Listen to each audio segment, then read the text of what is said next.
सुप्रभातम बच्चों। पिछले दिन हमने काव्य खंड के अंतर्गत पाठ पढ़ा था पथिक। उसमें 4 ही पद हुए थे। आगे देखेंगे। जब गंभीरतम अर्धनिशा में जग को ढक लेता है, अंतरिक्ष की छत पर तारों को छिटका देता है, सस्मित वदन जगत का स्वामी मृदु गति से आता है, तट पर खड़ा गगन गंगा के मधुर गीत गाता है ना।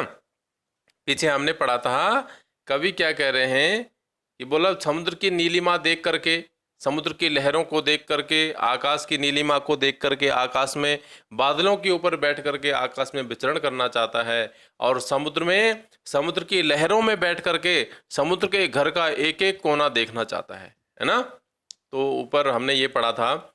आगे क्या कह रहे हैं, जब गंभीरतम अर्धनिशा में जग को ढक लेता है। गंभीरतम मैंने गहरा अंधकार। गहरा अंधकार कब होता है? अर्धनिशा, आधी रात में, है ना। तो जब गंभीरतम अर्धनिशा में जग को ढक लेता है, और पूरे संसार को क्या कर देता है? वो ढक लेता है ना, अपने आगोश में ले लेता है, और चारों ओर अंधेरा छा जाता है और गहरा अंधेरा होता है। आधी रात का वर्णन कर रहे हैं, है ना। तो जब गंभीरतम अर्धनिशा में जग को ढक लेता है, अंतरिक्ष की छत पर तारों को छिटका देता है, और गगन गंगा, अंतरिक्ष यानी गगन गंगा की छत पर जो है, गगन गंगा रूपी जो छत है, उस पर वो अंधेरा क्या करता है? तारों को भी छिटका देता है ना। जितनी गहरी अंधेरी रात होगी उतने ही तारे अधिक चमकेंगे, है ना। तारे तो यथावत हैं, लेकिन सूर्य के प्रकाश में वो दिखाई नहीं देते हैं, और जितनी गहरी अंधेरी रात होगी उतने वो ज्यादा चमकेंगे। ठीक है। तो जब गंभीरतम अर्धनिशा में जग को ढक लेता है, अंतरिक्ष की छत पर तारों को छिटका देता है। वो गंभीरतम क्या है? गगन गंगा में क्या है? चारों ओर तारों को भी छिटका देता है ना। तो सस्मित बदन जगत का स्वामी मृदु गति से आता है ना। सस्मित बदन सूर्य के लिए कह रहे हैं। तो सस्मित बदन जगत का स्वामी मृदु गति से आता है। वो सूर्य क्या करता है? उस सौंदर्य को देखने के लिए, गगन गंगा के सौंदर्य को देखने के लिए सूर्य भी क्या करता है? धीरे से उदयाचल की ओर आ जाता है, और इसको देखने के लिए वो सूर्योदय के समय यानी सुबह के टाइम वो सूर्य क्या करता है? पूर्व दिशा में आ जाता है, और इस जो आकाश गंगा में हो रहा है, इस सौंदर्य को देखने के लिए जो जगत का स्वामी है, जगत का स्वामी कौन? सूर्य। वो क्या कहे? मृदु गति से, धीरे से आता है, और तट पर खड़ा गगन गंगा के मधुर गीत गाता है। तट पर खड़े होकर के, गगन गंगा के तट पर मैंने उदयाचल में खड़े होकर के वो क्या करता है? मधुर गीत गाने लग जाता है। इस प्राकृतिक सौंदर्य को देख करके सूर्य भी क्या करता है? अपने आप को संभाल नहीं पाता है और मधुर गीत गाने लगता है ना। वैसे तो क्या है, ये प्रेम लीला चल रही है। रात्रि का जो अधिष्ठात्री देव है वो रजनी रात्रि, तो उसका जो स्वामी है वो चंद्रमा है ना।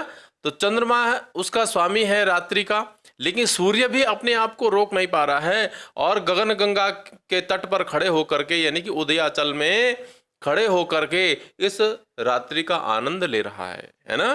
तो अपने आप को सूर्य क्या है? तभी अस्ताचल की ओर ले जाता है ताकि ये गगन गंगा का आनंद वो ले सके, है ना। अपने आप को अस्ताचल की ओर ले गया तभी तो अंधेरा हुआ, है ना। तो सूर्य क्या है? अपने आप को अस्ताचल की ओर ले गया, और जब गहरी अंधेरी रात हुई तो फिर धीरे धीरे कहाँ आ गया? उदयाचल की ओर आ गया, और उदयाचल के गगन गंगा के तट पर खड़े होकर के इस रात्रि का आनंद ले रहा है ना। अब सुबह होने वाली है, क्योंकि गगन गंगा में के तट पर सूर्य आ चुका है। अब वो सुबह करने वाले हैं सूर्य नारायण, है ना। तो उससे ही विमुग्ध हो नभ में चंद्र भी हंस देता है, वृक्ष विविध पत्तों पुष्पों से तन को सज लेता है, पक्षी हर्ष संभाल न सकते मुग्ध चहक उठते हैं, फूल सांस लेकर सुख की सानंद महक उठते हैं। और क्या कह रहे?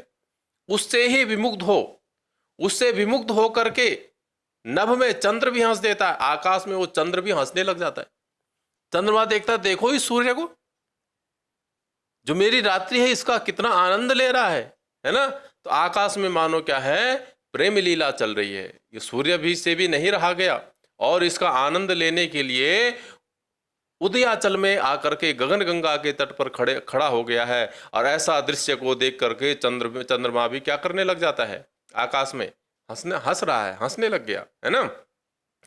वृक्ष विविध पत्तों पुष्पों से तन को सज लेता है। अब वृक्ष क्या करते हैं, अपने तन को मैंने अपने शरीर को सज लेता है, सजा देता है। काय से, बोले विविध पत्तों और पुष्पों से वो अपने तन को सजा लेते हैं, सारे वृक्ष भी, है ना। और पक्षी हर्ष संभाल न सकते, मुग्ध चहक उठते हैं। और पक्षी भी अपने आप के हर्ष को यानी अपने आप को आनंद को संभाल नहीं सकते हैं। और उदया यानी सुबह होते ही, प्रातः काल होते ही, जैसे ही सूर्य क्या है गगन गंगा के तट पर खड़े होते हैं, तो पक्षी भी उठ जाते हैं और वह भी आनंद से अपने आप आनंद को संभाल नहीं पाते हैं और वो भी मुग्ध होकर के चहकने लग जाते हैं, है ना। और फूल सांस लेकर सुख की आनंद महक उठते हैं। और फूल भी सुख की सांस लेकर के और आनंदित होकर के महकने लग जाते हैं, है ना। फूलों से भी नहीं रहा गया, फूल भी खिलने लग गए और अपने आनंद को संभाल नहीं पा रहे हैं और वो भी सुख की सांस लेकर के चारों ओर महकने लग गए। ठीक है। वन उपवन गिरि सान कुंज में मेघ बरस पड़ते हैं। मेरा आत्म प्रलय होता है, नयन नीर झड़ते हैं। पढ़ो लहर तट तृण तर गिरि नभ किरण जलद पर प्यारी। लिखी हुई यह मधुर कहानी विश्व विमोहन हारी। और क्या कह रहे हैं कवि यहाँ पर, वन उपवन गिरि सान कुंज में मेघ बरस पड़ते हैं।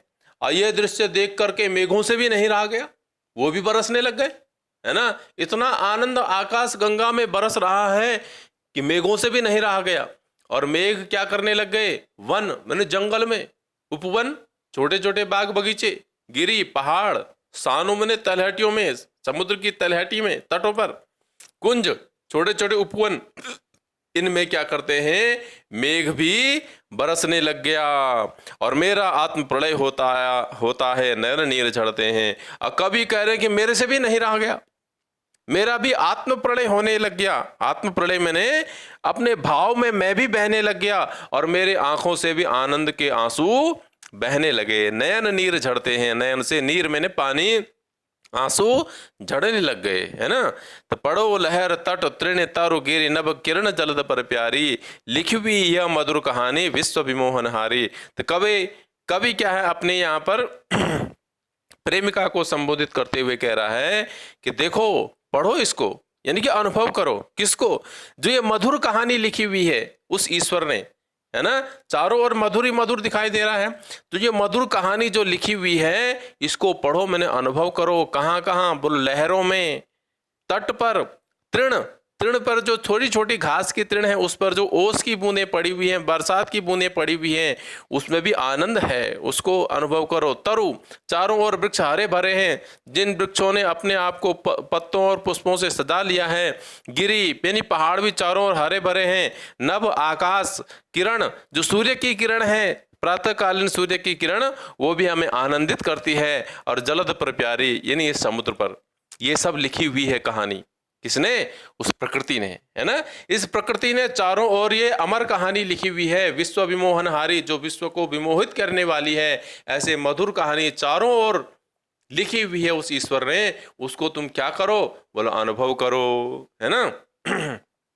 अंतिम पद देखो, कैसी मधुर मनोहर उज्जवल है यह प्रेम कहानी। जी में है अक्षर बन इसके, बनूं विश्व की बानी। स्थिर पवित्र आनंद प्रवाहित सदा शांति सुख कर है। आहा प्रेम का राज्य परम सुंदर, अतिशय सुंदर है ना। और क्या कह रहे हैं कभी यहाँ पर कि कैसी मधुर मनोहर उज्जवल है यह प्रेम कहानी। ये प्रेम कहानी, चारों ओर प्रेम ही प्रेम है ना। कोई अपने आप को संभाल नहीं पा रहा है इस भाव में, इस प्रेम में, सब बहे जा रहे हैं। सूर्य क्या कर रहा है, रजनी का आनंद ले रहा है, चंद्रमा उसको देख करके हंस रहा है। और मेघों से भी नहीं रहा, मेघ भी बरसने लग गए। और पक्षियों से भी नहीं रहा गया, फूलों से, पेड़ों से, कि कोई भी नहीं रह पा रहा है। और उन्होंने भी सबने अपने आप को सजा लिया है। और कवि कह रहे कि मेरे से भी नहीं रहा गया और मैं भी भाव में बहने लग गया और मेरी आंखों से भी प्रेम के आंसू बहने लगे। ठीक है। तो ऐसी ये प्रेम कहानी कैसी है? मनोहर है, अत्यंत उज्जवल है, बहुत ही मधुर है ना? तो कैसी मधुर मनोहर उज्जवल है यह प्रेम कहानी। जी में है अक्षर बन इसके, बनूं विश्व की बानी।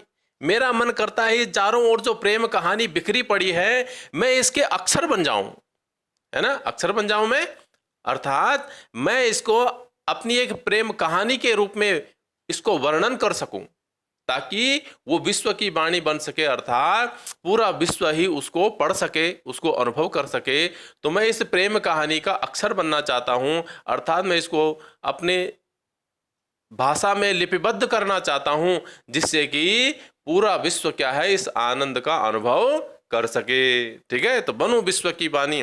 जब मैं लिखूंगा तो मेरी वाणी कैसे बन जाएगी? पूरे विश्व की वाणी बन जाएगी, अर्थात पूरा विश्व उसको पढ़ेगा, पूरा विश्व उसको समझेगा और उसको अनुभव करेगा, है ना? स्थिर पवित्र आनंद प्रवाहित सदा शांति सुख कर है ना? और ये क्या है? सदा ही शांति को देने वाला है, सुख को देने वाला है। कौन? जो प्रकृति का आनंद है, जो प्राकृतिक है। प्राकृतिक जो भी चीज होती है वो हमेशा आनंद प्रवाहित करने वाली होती है, पवित्र होता है और स्थिर होता है ना? स्थिर होता है, पवित्र होता है, आनंद प्रवाहित करने वाला होता है और सदा ही शांति और सुख को देने वाला होता है ना? तो प्रकृति से अब हमने छेड़छाड़ कर दी तो प्रकृति भी फिर अनेक आपदाओं को लेकर के आ जाती है ना?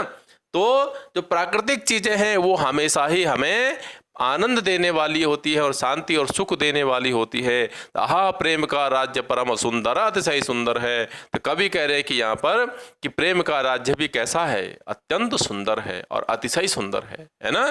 प्रेम में क्या है? कवि अपने आप को भूल जाता है और फिर दूसरों के हित की कामना करता है, समाज के हित के लिए, परमार्थ के लिए कार्य करता है, यानी दूसरों के लिए कार्य करता है। फिर मन में कोई द्वेष भावनाएं नहीं रह जाती, कोई किसी प्रकार का कपट नहीं रह जाता। प्रेम का राज्य अत्यंत पवित्र है ना? तो कभी कह रहे कि ये कैसा है? सुंदर है और अतिशय सुंदर है। ठीक है, तो आज के लिए इतना ही। कुछ प्रश्नोत्तर भी दे रहा हूं, उनको भी करें और कॉपी भी चेक कराते रहें साथ के साथ।